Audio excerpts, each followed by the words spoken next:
Salam sejahtera, anda sedang menonton Fokus minggu depan bersama saya Nala Huda. Tapi sebelum kita mulakan perbincangan kita secara lebih mendalam, apa antara perkara yang menjadi tumpuan untuk minggu akan datang, kita saksikan rangkuman Fokus minggu depan.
Hari ini, jumlah keseluruhan kes COVID-19 yang direkodkan Malaysia sudah pun mencecah lebih 1 juta dengan 17,045 kes baru direkodkan hari ini serta menjadi jumlah kes harian tertinggi dalam sejarah.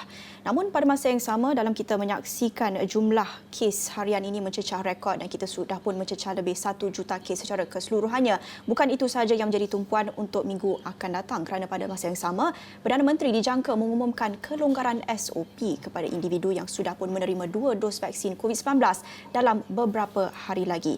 Tan Sri Muhyiddin Yassin berkata ini termasuk kebenaran untuk merentas negeri untuk pasangan jarak jauh, dine-in di restoran dan juga aktiviti sosial. Kita saksikan apa yang dikatakan beliau.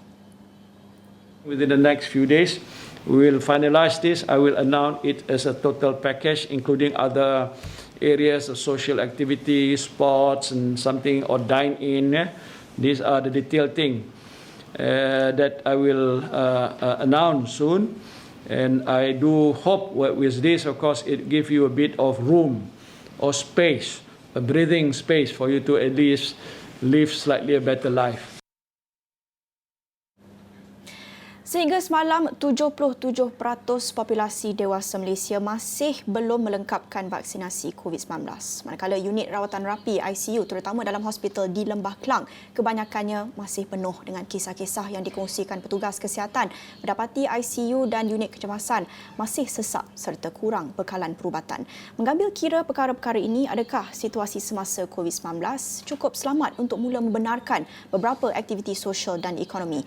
Bagaimana pula dengan individu yang tidak boleh dapatkan vaksin seperti kanak-kanak, individu yang berisiko tinggi, pesakit kronik? Adakah kebenaran ini wajar diberi ketika kelompok immunity, herd immunity masih belum dicapai? Jadi kita nak membincangkan tentang kelonggaran SOP bagi individu yang sudah pun melengkapkan 2 dos vaksin dijangka diumumkan minggu depan. Sudah bersedia bersama saya jam ini Dr. Farhan Rusli, pakar perubatan kesihatan awam. Dr. Farhan, terima kasih bersama saya dalam Fokus minggu depan. Sebelum kita bincangkan tentang SOP itu, kita nak lihat jumlah keseluruhan kes COVID-19 negara mencecah 1 juta hari ini. Ini satu lagi rekod untuk negara dan juga rekod kes harian tertinggi. Kita lihat setelah beberapa versi sekatan pergerakan telah pun dilaksanakan dan juga 77% populasi dewasa negara masih lagi belum menerima 2 dos vaksin. Kalau kita nak lihat kelonggaran SOP ini, secara mudahnya wajar atau tidak, sesuai atau tidak untuk situasi semasa sekarang ini?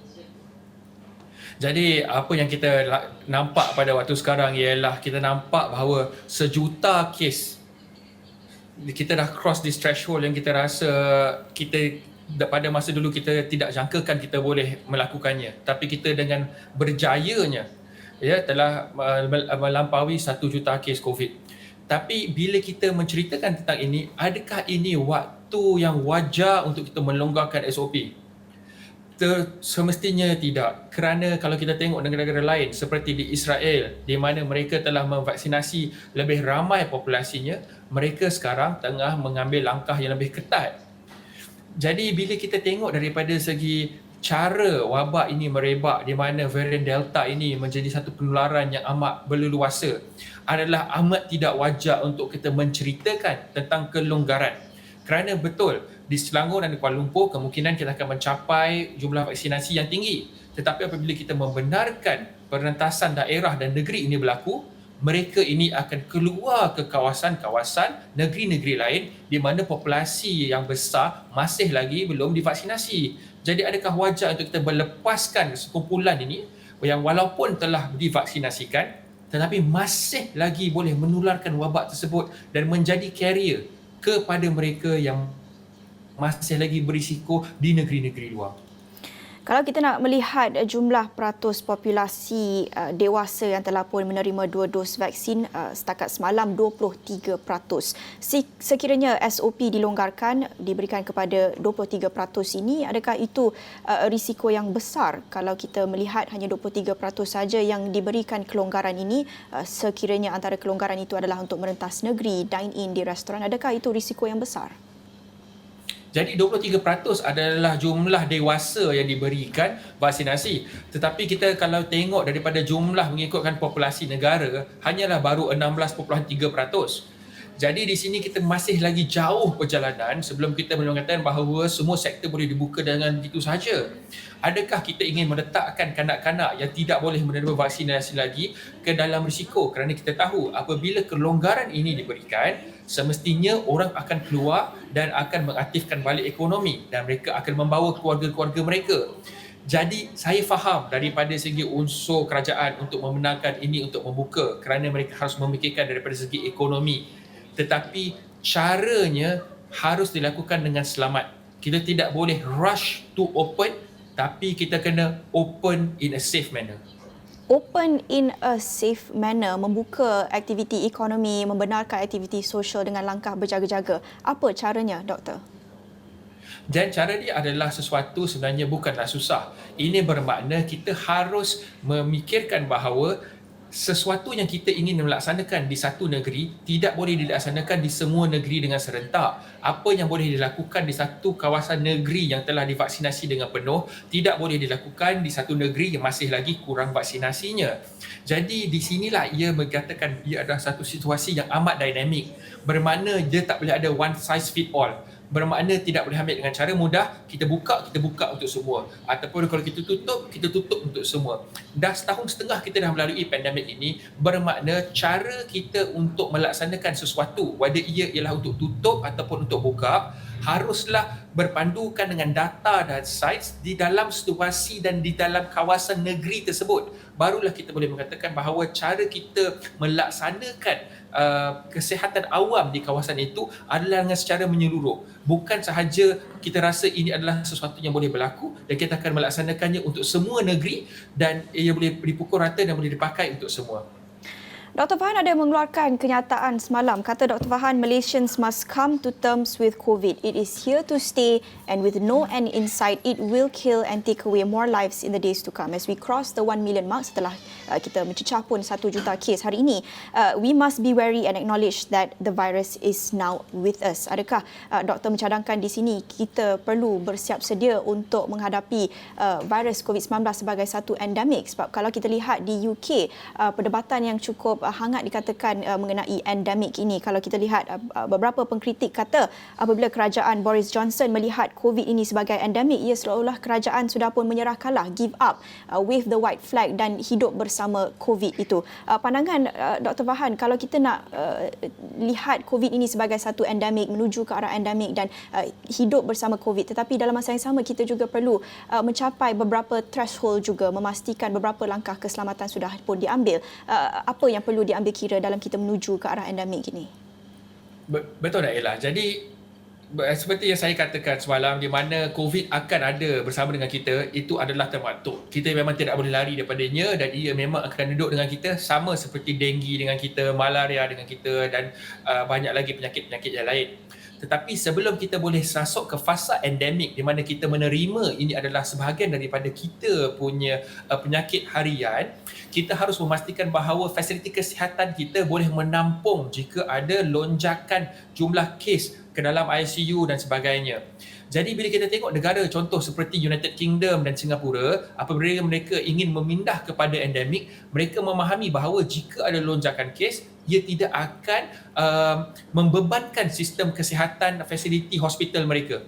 Jadi kita di Malaysia ini jauh lagi kita punya fasa sebelum kita masuk ke fasa endemik, kerana kita masih lagi tidak selesai kita punya gelombang-gelombang 3, 4 dan 5 yang masih lagi belum selesai sehingga hari ini. Jadi threshold yang kita harus tengok ataupun indikator-indikator yang boleh memberikan gambaran yang lebih luas ialah seperti jumlah kapasiti ICU, adakah jumlah kematian kita dapat diturunkan kepada satu jumlah yang kita boleh terima, dan sehingga kita sampai ke indikator ini yang kita boleh terima, kita tidak boleh mengatakan bahawa kita ingin pindah ke dalam fasa endemik. Dr. Fahan berkata kita masih lagi belum selesai dengan gelombang ketiga, gelombang keempat dan sebagainya. Saya nak berbalik kepada jumlah kes harian hari ini, 17,000. Sebenarnya kalau kita lihat unjuran Kementerian Kesihatan KKM sebelum ini pada 15 Julai, mereka mengunjurkan kita akan mencapai kemuncak 17,000 kes harian COVID-19 pada pertengahan Ogos. Jadi kita sedikit awal capai rekod itu pada hujung Julai ini. Jadi adakah doktor berpandangan menjangkakan ini sudah pun kemuncak paling tinggi bagi kes COVID-19 negara ataupun worst days can be expected? Jadi saya ingin mengatakan apa yang selalu saya kata, iaitu jumlah kes yang dilaporkan adalah yang disaring dan dijumpa. Ada ramai lagi dan banyak lagi kes di luar sana sebenarnya yang positif, yang masih lagi boleh diuji, belum disaring, yang masih lagi kita belum jumpa. Jadi kalau ada 17,000 pada hari ini, ada kemungkinan ada 50 hingga 60,000 sebenarnya yang positif di luar yang kita belum jumpa. Jadi kalau kita saring dengan lebih banyak, kita akan jumpa dengan lebih banyak. Sebab itulah kita harus pertingkatkan kita punya kapasiti saringan untuk mencecah 200,000 kapasiti saringan yang telah dinyatakan oleh Ketua Pengarah Kesihatan kita. Selagi kita tidak mencecah jumlah kapasiti yang maksimum ini, selagi itu kita tidak akan habis dengan mereportkan kes 17,000, 18,000, 19,000, 23,000. Saya tidak terkejut kalau kita mencecah sehingga 28, 29 ataupun 30,000. Kerana masih lagi banyak di luar sana yang masih kita belum jumpa. Jadi selagi kita tak jumpa dan selagi kita tak sampai maksimum level ataupun jumlah kadar maksima, kita tidak boleh turun. Dan maknanya kita punya jumlah ini akan terus naik dan naik dan naik sehingga kita sampai satu plateau di mana ia akan menjadi satu jumlah yang stagnan, bermakna mungkin 22,000 selama 5-6 hari sebelum ia turun kembali. Jadi lebih cepat kita capai ke jumlah maksima ataupun peak of the curve, baru kita boleh turunkan curve itu dan melandaikan kita punya kes. Bercakap tentang mencapai kemuncak kes harian COVID-19 itu, pastinya kita ingin menyentuh tentang strategi kesihatan seperti yang doktor katakan tadi. Banyak lagi yang perlu diperbaiki terutamanya dalam aspek kadar ujian saringan. Itu yang disarankan pakar kesihatan sejak hari pertama, meningkatkan kadar saringan. Tetapi kalau kita lihat secara keseluruhannya strategi kesihatan awam sekarang, kebanyakannya tertumpu kepada kadar vaksinasi yang pastinya kita perlu puji di sini. Kadar vaksinasi dipergiatkan, dipercepatkan setiap hari, telah pun mencecah 400 ke 500 dos sehari. Adakah kita terlalu banyak tumpukan perhatian kepada kadar vaksinasi? Apa lagi aspek strategi kesihatan awam yang perlu dititik beratkan selain daripada vaksinasi? Seperti yang kita lihat di negara jiran Singapura, dalam mereka menuju ke arah endemik bukan saja tertumpu kepada vaksinasi tetapi pelbagai lagi alat-alat, tools strategi kesihatan itu. Apa lagi yang perlu diperbaiki di sini? Jadi ialah di situlah saya mengatakan bahawa ini ada satu soalan yang sangat bagus. Kerana kalau kita meletakkan semua all the eggs into one basket, kita memang akan gagal. Jadi vaksinasi ini kita harus ingat bukanlah solusi muktamad. Tapi vaksinasi ialah part of the solution. Ia adalah penyelesaian separa. Ada juga berapa banyak lagi asas kesihatan awam yang harus dilaksanakan. Ini adalah seperti surveillance, seperti saringan, ujian, FTTIS dan juga pengesanan kontak dengan cepat dan pantas. Jadi apa yang kita harus laksanakan ialah approach ataupun cara kita menghala kepada situasi kepada endemik ini, kita harus mencontohi negara yang lebih bagus daripada kita, bukan negara yang lebih teruk daripada kita. Jadi mengambil contoh seperti Singapura di mana mereka ada dongle ataupun contact tracing punya barang ataupun alat. di mana jika anda dikenali sebagai kontak positif, mereka boleh mengenal pasti siapakah kontak rapat itu dalam masa 3 minit dan memanggil mereka terus ke dalam satu pusat untuk menjalankan ujian saringan dan dapat menghasilkan mereka dengan cepat. Inilah sebenarnya cara-cara yang kita harus explore ataupun harus memberikan tumpuan. Cukuplah dengan menghias dan mencantikkan PPPV Mega dengan screen TV dengan numbering counter yang sangat mahal, tetapi gunakanlah dana yang disediakan itu untuk menjadi sesuatu a holistic approach of a public health response.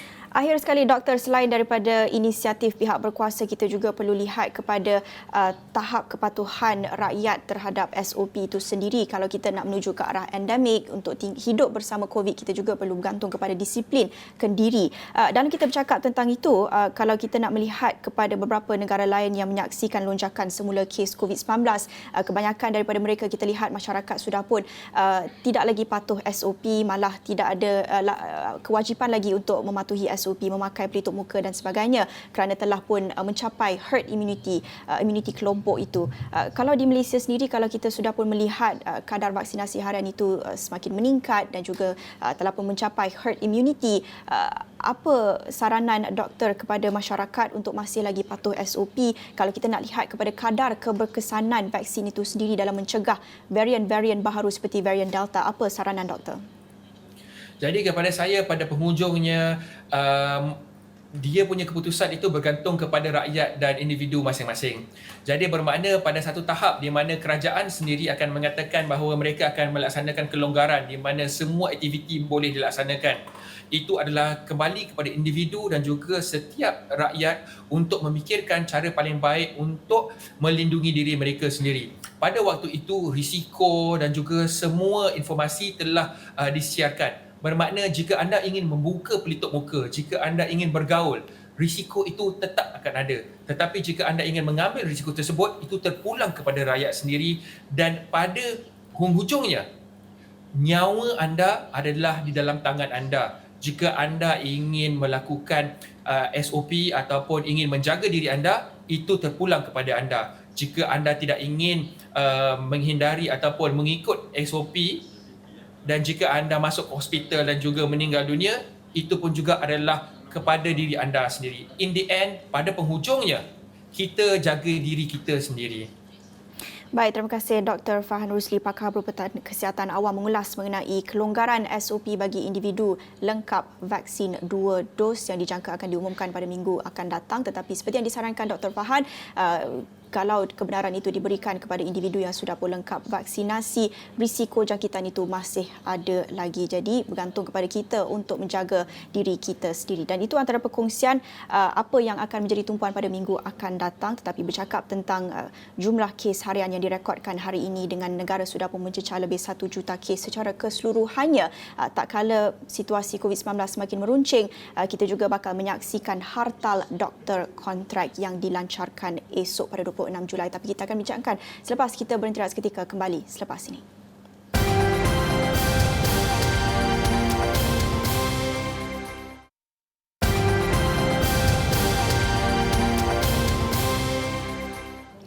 Bertemu kembali dalam fokus minggu depan dan antara tumpuan Astro Awani pada minggu akan datang adalah gerakan doktor kontrak Malaysia yang akan meneruskan pelan untuk melancarkan hartal doktor kontrak esok 26 Julai. Dan bagi jurucakap gerakan tersebut, Dr. Umar Baraka, hartal ini bagaimanapun hanyalah permulaan dan lebih banyak yang bakal dilakukan sekiranya isu tersebut masih tidak lagi selesai. Itu yang dinyatakan mereka semalam. Malah katanya tidak mustahil pihaknya untuk menganjurkan hartal 2.0. Sementara itu, kalau kita lihat apa yang dikatakan pula pihak Persatuan Perubatan Malaysia MMA, mereka menyambut baik keputusan kerajaan menawarkan pelanjutan kontrak selama 2 tahun kepada doktor kontrak. Begitupun Presidennya Datuk Dr. Subramaniam Nandi berkata tawaran itu hanyalah penyelesaian jangka pendek dan pihaknya mendesak penyelesaian jangka panjang untuk diambil bagi menyelesaikan terus isu tersebut. Bagaimana kita nak lihat perancangan gerakan hartal doktor esok ini serta untuk memastikan pada masa yang sama rawatan pesakit COVID-19 tidak terkesan? Apa reaksi Persatuan Perubatan Malaysia MMA? Apa antara langkah yang telah diambil oleh pihak kementerian? Jadi bagi merangkumkan keseluruhan isu doktor kontrak ini, sudah bersedia bersama saya jam ini rakan setugas dari World Trade Center WTCKL Faris Azman. Faris, beberapa pihak bimbang bahawa hartal ini akan menjejaskan rawatan pesakit COVID-19. Namun, gerakan hartal doktor telah pun menyatakan beberapa garis panduan untuk doktor-doktor menyertai hartal ini esok. Boleh Faris kongsikan apa antara garis panduan dan kenyataan yang baru saja mereka kongsikan? Baik, sudah tentu apa yang dikatakan oleh hartal doktor kontrak ini, kita tahu ia amat membimbangkan pada awalnya. Jika cuba bayangkan seperti mana dikatakan oleh Dr. Umar, 5,000 doktor yang dilantik secara kontrak ini akan membuat hartal ataupun protes secara umum pada esok jam 11 pagi dan tidak akan mungkin masuk untuk memberi rawatan dan sebagainya. Tapi kalau kita tahu sendiri apa dikatakan oleh Dr. Hartal ini sendiri, mungkin ini perkara yang baru kita terima, di mana program perjalanan hartal kontrak ini pada esok perarakannya keluar beramai-ramai di kawasan hospital pada jam 11 pagi. Dan tetapi dalam program ini terdapat 3 unit ataupun 3 perkara yang boleh kita lihat sendiri, iaitu program perjalanan mengenai dengan hartal doktor kontrak ini bagi untuk tidak kritikal, di mana apa dikatakan dalam satu kenyataan ini berkumpul dengan SOP penuh di lobi hospital pada tepat jam 11 pagi dan antaranya bergerak keluar di pintu utama. Ini adalah untuk yang tidak kritikal. Dan sebelum keluar, di mana setiap doktor kontrak ini diminta untuk pass over perkara-perkara penting kepada MO yang masih berada dalam ward dan sebagainya. Dan ada untuk unit rawatan yang kritikal seperti ICU, PICU, CCU, HDW, CRW, pergerakan keluar tepat jam 11 pagi juga dikatakan hanya akan dilakukan selepas pass over kepada doktor berjawatan tetap yang bertugas pada hari berkenaan. Baik, untuk PKRC, CAC, PVV dan hospital daerah digalakkan untuk melakukan solidariti seperti mana dikatakan oleh, ini kita bacakan semula apa yang akan berlaku esok. Ini antara kita tahu apa yang diumumkan oleh Perdana Menteri Tan Sri Muhyiddin Yassin sebelum ini, beberapa perkara-perkara penting yang telah pun diumumkan, antaranya boleh dikatakan cuti yang telah pun diberikan, dan mungkin saya akan ulas kembali apa yang telah pun diumumkan oleh Tan Sri Muhyiddin Yassin. Tetapi bagi peringkat ketiga pula, bagi pasukan COVID, PKRC, CAC, PVV dan hospital daerah digalakkan melakukan solidariti dengan memegang plakat dan mengambil video untuk dimuat naik ke laman sosial tepat jam 11 pagi. Baik, ini 3 perjalanan yang mungkin kita boleh lihat sebenarnya, Naila, esok apabila hartal kontrak doktor ini, ataupun kita katakan hartal doktor kontrak, gerakan doktor kontrak Malaysia akan terus mengadakan protes umum pada esok hari. Dan di dalam sidang ataupun kenyataan media ni, sebenarnya saya boleh katakan rata-rata hospital yang dipaparkan nama ini adalah hospital-hospital yang merawat COVID. Antaranya adalah Hospital Kuala Lumpur, Hospital Melaka, Hospital Sultanah Aminah, Hospital Tunku Puan Afzan, Hospital Raja Pemain Suri Bainun Perak, Hospital Queen Elizabeth, PKRC, CAC, MIAPS, PKD, DKK. Itu antara dia terpulang kepada kategori yang telah pun saya katakan tadi. Dan banyak lagi hospital, belasan hospital yang kita katakan seperti mana dikatakan oleh wakil oleh doktor-doktor kontrak ini, mengatakan bahawa 5,000 doktor akan mengadakan hartal umum ataupun protes umum ini pada esok. Sudah tentu ini menjadi persoalan kerana ya betul. Teruskan, Naila. Ya, Faris, kita lihat hartal doktor kontrak ini diteruskan walaupun selepas Kementerian Kesihatan Malaysia telah pun serta dengan Kabinet telah pun bersetuju untuk memenuhi beberapa tuntutan mereka. Apa yang telah pun dipersetujui Kabinet dan juga Kementerian Kesihatan sebelum ini untuk memenuhi tuntutan doktor kontrak ini? Baik, mungkin saya bacakan sedikit apa yang dikatakan oleh Perdana Menteri Tan Sri Muhyiddin Yassin sebelum ini, di mana beliau dalam satu kenyataan media memaklumkan di mana Kabinet, okey, saya boleh bacakan sini, mungkin kita boleh clearkan sedikit. Sebagai langkah penyelesaian segera, Kabinet bersetuju agar pegawai perubatan, pegawai pergigian, pegawai farmasi lantikan kontrak ditawarkan pelantikan secara kontrak ataupun contract of service untuk tempoh 2 tahun selepas melengkapkan tempoh khidmat wajib bagi memastikan kesinambungan dan perkhidmatan persediaan untuk mengikuti pengajian. Dan Kabinet juga jelas Perdana Menteri Tan Sri Muhyiddin Yassin juga bersetuju untuk melanjutkan pelantikan secara kontrak untuk tempoh maksimum iaitu 4 tahun ke atas pegawai perubatan dan pegawai pergigian yang diterima mengikuti pengajian kepakaran dalam tempoh kontrak 2 tahun. Beliau mengatakan langkah ini bagi memastikan pegawai-pegawai berkenaan berjaya melengkapkan pengajian kepakaran masing-masing. Dan dalam keputusan itu juga beliau mengatakan bahawa Kabinet turut memahami kebimbangan masalah dihadapi oleh kumpulan pegawai perubatan ini, pegawai-pegawai pergigian, pegawai farmasi dan sebagainya. Untuk memastikan laluan kerjaya mereka ini, Kabinet juga jelas Tan Sri Muhyiddin Yassin bersetuju agar pelantikan secara kontrak diuruskan mengikut kesetaraan pegawai tetap dan juga diberikan cuti belajar bergaji penuh serta tajaan pengajian yang setara dengan cuti belajar bergaji penuh. Dan beberapa benda-benda lain telah pun antaranya cuti tugas khas, perubatan, cuti TB, kemudahan tambang mengunjungi wilayah asal juga telah pun diumumkan oleh Perdana Menteri Tan Sri Muhyiddin Yassin. Dan beliau mengatakan bahawa masih lagi dalam penelitian mengenai Akta Perubatan 1971 untuk menyelesaikan isu ini sebenarnya, Naila. Ya, Faris, kita hanya berbaki 1 minit sahaja tetapi untuk rangkumkan bagi penonton kita, apa yang perlu diberikan perhatian menjelang hartal doktor kontrak esok?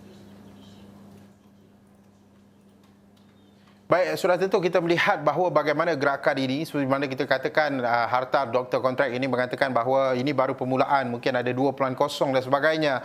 Dan kami juga hari ini cuba mendapatkan MMA atau Persatuan Perubatan Malaysia, apakah reaksi mereka sebelum ini mereka tidak bersama dengan gerakan yang dicetuskan ini. Dan juga kita ingin melihat bagaimana penyelesaian tuntas yang boleh diberikan oleh pihak kerajaan sendiri, di mana Perdana Menteri sebelum ini pernah mengatakan bahawa isu ini mungkin akan memakan lebih kurang 2 bilion ringgit pembelajaran dan sebagainya. Jadi perlu penyelesaian tuntas kerana mereka ini adalah frontliner dan untuk menyelesaikan isu-isu ini supaya peperangan menentang COVID-19 tidak terjejas, Naila.